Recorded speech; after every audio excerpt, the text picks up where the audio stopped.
গত ১৫ বছর ধরে জনগণের কোনো দাবি দেওয়া চাওয়ার কোনো উপায় ছিল না বলে মন্তব্য করেছেন শিক্ষা উপদেষ্টা অধ্যাপক সিআর আবরার। বিকেলে ঢাকা বিশ্ব সাহিত্য কেন্দ্রে বিশ্ব বই ও কপিরাইট দিবস উপলক্ষে বাংলাদেশ ইউনেস্কো জাতীয় কমিশন এবং বিশ্ব সাহিত্য কেন্দ্রের আলোচনা সভায় তিনি কথা বলেন। তিনি বলেন, সবাই এই মুহূর্তে তাদের অধিকার প্রতিষ্ঠায় সচেতন। এত চাহিদা সামলাতে রাষ্ট্রের একটু টালমাটাল অবস্থা হচ্ছে, তাও এটাই সময় জনগণের নিজেদের মৌলিক অধিকার সম্পর্কে সচেতন হওয়ার।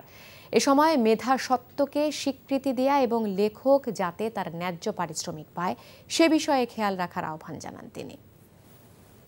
15 বছর ধরে মানুষের যে তাদের যে দাবি দাওয়া চাওয়া এগুলোর কোনো সুযোগ ছিল না। ন্যূনতমভাবে কোনো রকমের এগুলো উত্থাপিত হলে রাষ্ট্র ঝাঁপিয়ে পড়তো এবং এটা is a very difficult task to balance, যে আমি রাষ্ট্রকে কতদূর পর্যন্ত ব্যবহার করব এবং কতদূর পর্যন্ত আমরা এগুলো, কাজে আমাদের একটু বোধহয় সহনশীল হওয়া দরকার। এটাও ঠিক, it's trying it's best to honour fundamental rights.